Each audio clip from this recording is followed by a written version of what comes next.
Hi, and welcome to the Ask Dr. Angela podcast with everyone's favorite OBGYN, Dr. Angela Jones. Have you ever been too embarrassed or shy to ask your own doctor about your, girl parts? Well, you've come to the right place to get straight answers.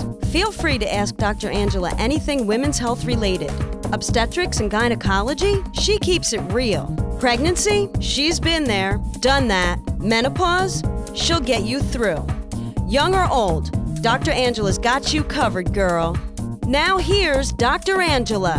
What's good, people? This is Dr. Angela, everyone's favorite OBGYN, and I would like to officially welcome you to episode 312 of the Ask Dr. Angela podcast. I have literally become a one-woman crew, with this whole pandemic thing. I'm now recording my podcast. My guy at Moon Lasso, who I love, Michael, you are just my dude. He hooked me up. So he brought his camera and showed me how to set it up so that I can record these. And we're going to feature these on, obviously, not only the podcast, but also on my YouTube channel. And we'll probably feature snippets of my recordings across all of my social media venues. So I'm really, really, really excited about that because y'all know I haven't recorded a video in what seems like forever.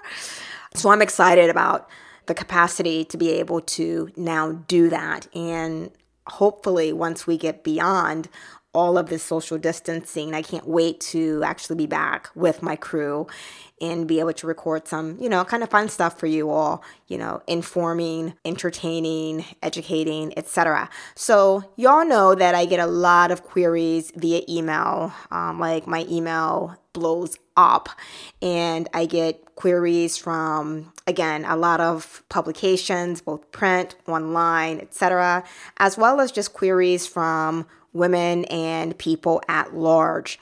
And so one of the queries that I recently got from Insider actually had to do with sex. Oh my gosh, let's talk about sex, baby. Who knows that? I think it was salt and pepper?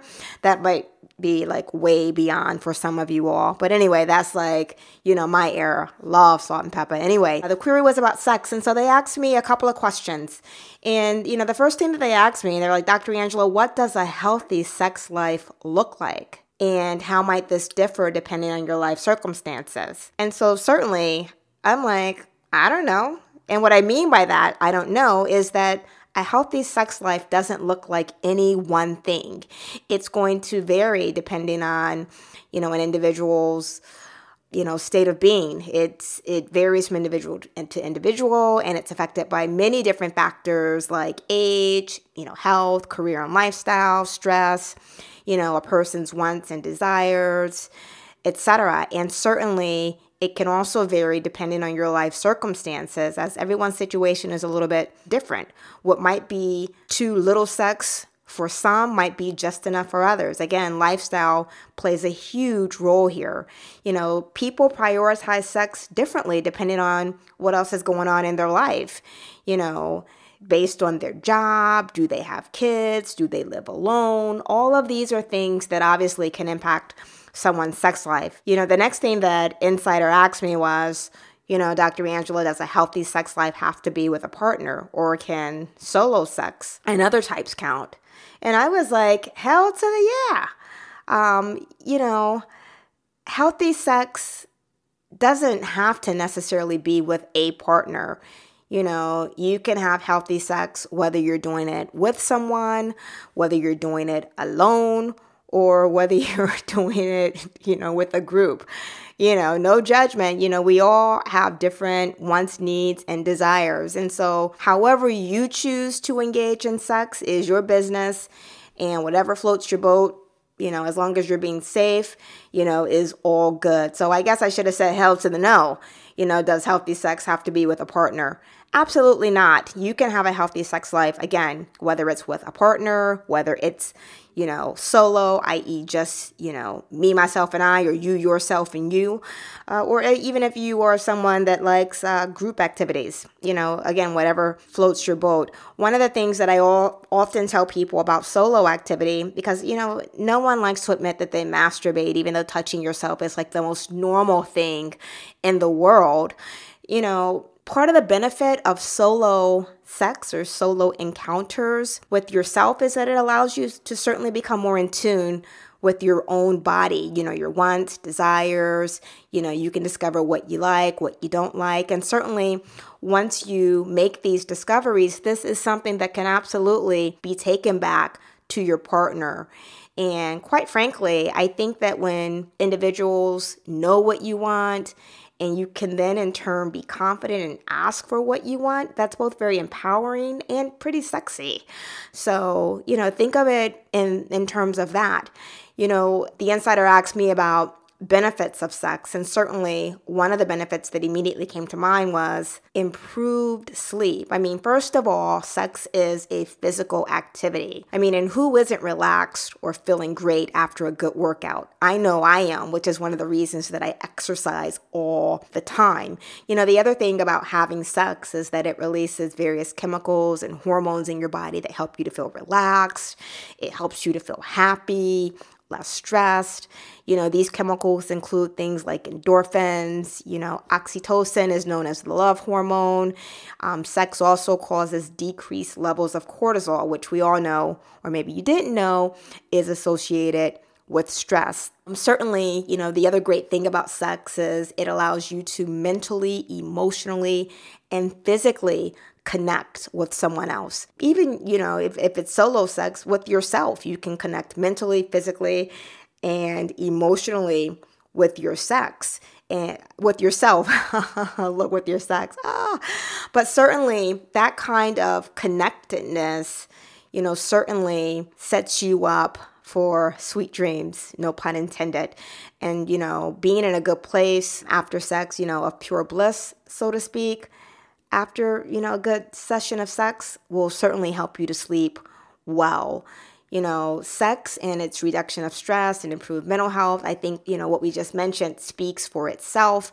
And with regards to sex's benefit on heart disease, again, healthy lifestyle has benefits across the board, and certainly having a healthy sex life is no exception. Sex does impact us, emotionally, mentally, physically. Sex is exercise, and we know that exercise does help to lower blood pressure as well as improve our cardiac function or heart function. Exercise decreases sex. Look, I'm like all sexed out. I meant to say exercise decreases stress. All these S words are getting me tongue-tied.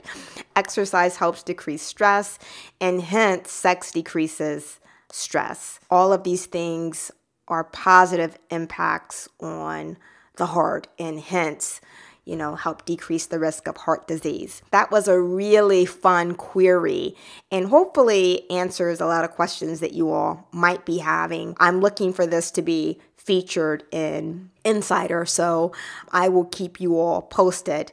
But, I'm happy to have covered this here today because a lot of times when I answer these questions for queries, they only feature, snippets of what I say. So this is like the unedited version that I was able to give to you. So thank you. Thank you so much for tuning in to today's episode of the Ask Dr. Angela podcast. I appreciate you all for your continued show of love and support. Please keep all of the emails and the queries coming in. I've been getting so many emails, a lot of which I do respond with the direct email, but some of them I actually feature on the podcast just because it makes it easier for me to respond to everything because I get so many queries. Make sure that you check me out at www.askdrangela.com. That's AskDrangela.com. There you can sign up for my weekly blog posts, my YouTube channel, and the podcast. You can also follow me on all of my social media channels. That's Instagram, Facebook, and Twitter. Thank you again for all the love and support. You all know that I always leave you with a thought of the day, and I'm like on a roll with this Congratulations Graduate book. I love it. And today's thought is as follows. In order to succeed, we must first believe that we can. I'm going to say that again. In order to succeed, we must first believe that we can. And then I'm going to, think about my dad with this. You know, I'm a PK, I'm a preacher's kid. And the next part of this says, confidence is assurance that God is with you in whatever you do or say. Confidence, belief in self. Remember, if you don't believe in yourself, no one else is. And quite frankly, why should anyone else? Cannot wait to reconnect. Until next time, choose happiness. Thank you for listening to the Ask Dr. Angela podcast. For more information on women's health and the show notes for this episode, please visit Dr. Angela at www.askdrangela.com. While you're there, don't forget to leave your own message for Dr. Angela. See you soon! All of the information provided and discussed in this podcast is for educational and informational purposes only and should not take the place of consulting a physician. This podcast is not intended to diagnose, treat, or cure any disease or illness and does not and should not replace treatment from a medical professional.